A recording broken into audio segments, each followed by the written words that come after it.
Hi everyone and welcome, this is the Apostate Prophet. It is 2019, and in over a dozen countries, it is illegal to stop identifying with the local religion and to renounce it. In a dozen countries, it is punishable with death. In some, it is the law of the country.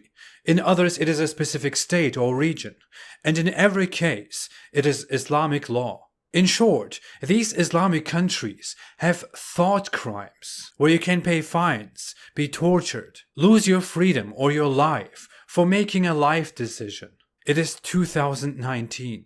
That's not all. In fact, in many other countries, besides those in which it is the law, it is a social taboo, unacceptable, extremely unsafe to publicly declare that you don't believe in this religion any longer. And it is almost always, in most Islamic countries, a very terrible idea to go out there and explain why you don't believe in this religion, and to declare what you believe in instead, and why you believe in that. In fact, when you ask the people living in those Islamic countries, among those who think Islamic law should be the law of the state, which is the majority, a huge number of people believe that people should be killed for leaving Islam. Imagine this for a second.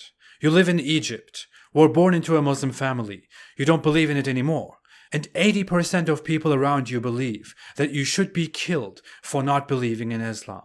In Afghanistan, you are again surrounded by people, 80% of people, who believe you deserve death for no longer identifying with the religion of them and the state. In Pakistan, you are alone, and 6 out of 10 people think you don't deserve to live. Your only crime is thinking for yourself, changing your mind, using your brain, making your own decisions for your own life. Even when it is only 30% or 20% or 10%, 10 out of 100 people believe you need to be killed for being who you are. And when you live in such an environment, silently escape and carry the scars, maybe literally, some people try to tell you that all that was a religion of peace. Why would you hate it? They school you about hate and tolerance, and about what is and is not peaceful. Isn't it very unsurprising that someone who leaves Islam, and who leaves such an environment, ends up hating Islam and what it does to people? Isn't it understandable that such a person wants to go out there and help other people get out of this? But what is the motivation for all those people wanting to kill apostates, and all those states executing people? Is it 1001 Nights? Is it the Lord of the Rings? Is it a piece of divine inspiration that people in Muslim countries magically receive in the womb of their mothers? And that's why they all coincidentally think like that. Is it the Universal Declaration of Human Rights? Is it the Jews? No, it is Islam, of course. For 1,400 years, Islamic scholars vastly accepted and ruled that leaving Islam carries a punishment, and that punishment is death. This is the agreed rule in all schools of Sunni Islam, which are Hanafi, Shafi, Hanbali and Maliki, and it is also firmly established in Shia Islam. This law was also in place in the Islamic empires, and has therefore arrived in our time, and become the law of multiple Islamic governments, which are the only ones that have such a law. This entire inhuman mentality goes back to Muhammad. The Prophet of Islam, Muhammad, said in multiple reports, "Kill those who change their religion."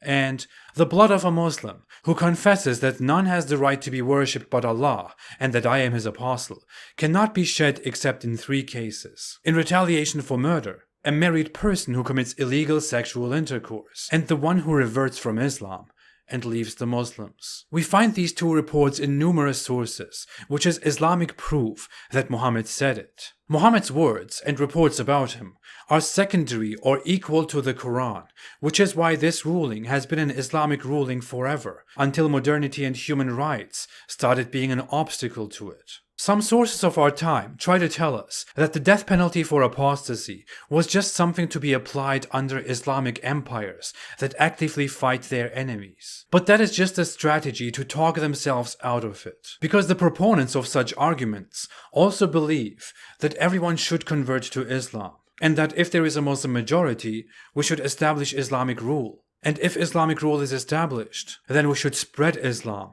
which includes creating an empire. And if there is an Islamic empire and Islamic rule, it means kill those who leave Islam. Do we really want such a religion? Some people try to justify the killing of apostates and compare it to how states treat treason. Very bright individuals like Zakir Naik, whose speech is beautiful and magical music to my ears, say things like, if in the country of India, there's a citizen of India who shares the secret prints of the Indian army with the enemy, the Indian law will say he should be put to death or life imprisonment. This is the same law in America, same in UK for apostasy. I would love to translate, but I have no idea what he said. But what he basically means is that there is also a treason law in India or America or the UK, comparable to the law of apostasy in Islam. America punishes treason, so it's okay for Islam to kill apostates. But that is a complete false equivalency. Treason is an extremely rare charge today, in America for example, and is applied for heavy stuff like working in important high federal positions, and revealing secrets or working with enemies in ways that would heavily damage the nation or put people in danger. No one is executed for giving up their American citizenship, or for saying, I don't like the laws of the United States anymore. I think they should be changed. I believe in different laws now. Whereas Islam directly executes for disbelieving.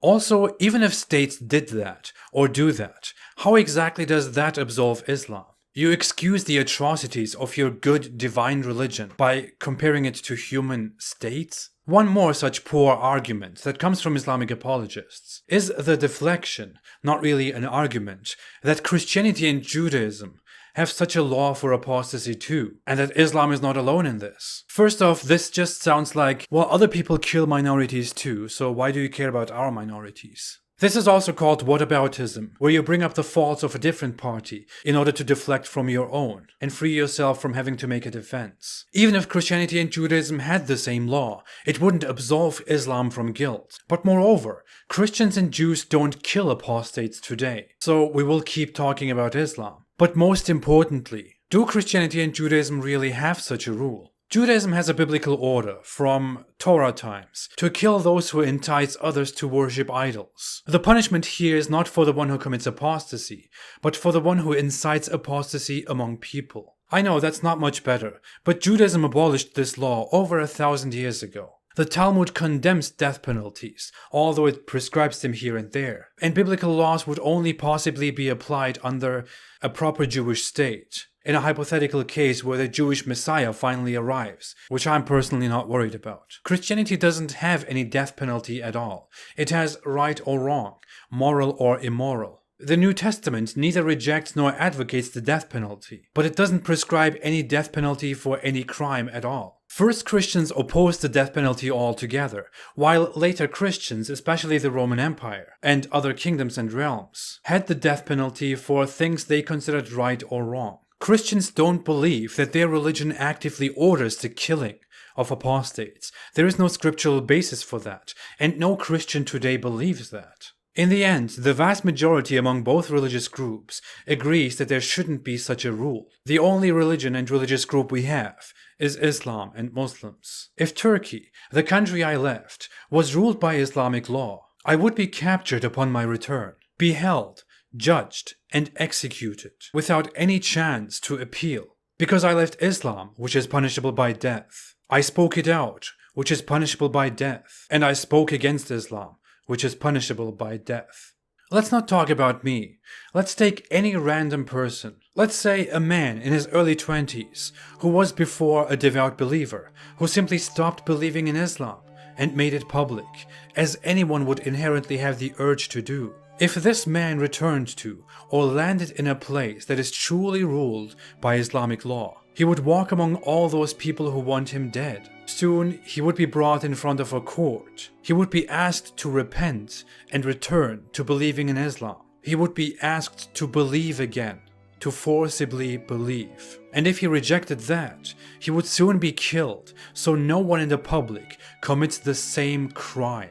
The crime is changing your mind, not believing in a religion any longer. What a horrible crime. Imagine, Allah wants other flawed humans to kill you for such a natural flaw, for thinking, for not believing, and condemns you then forever. It's funny that some say apostasy itself is not punishable, making it public is punishable. What if we did the same thing with being a Muslim? What if we said being a Muslim itself is not punishable by death as long as you keep it to yourself? But if you make it public and you practice Islam, then you will be judged accordingly and executed simply for being a Muslim. How does that sound to you, to anyone? Shocking? Unthinkable? How does that sound to a Muslim? What would the world do right now if such a law was established anywhere in the world? I would never advocate for such inhumanities, of course. But would you, dear Muslims? It is 2019. Let's be human. Thanks for watching. Most of my videos are not monetized. If you want to support my cause, you can support me on Patreon or on apostateprophet.com. Thank you all so much for your support. I'll be back. Have a great day and stay away from Islam.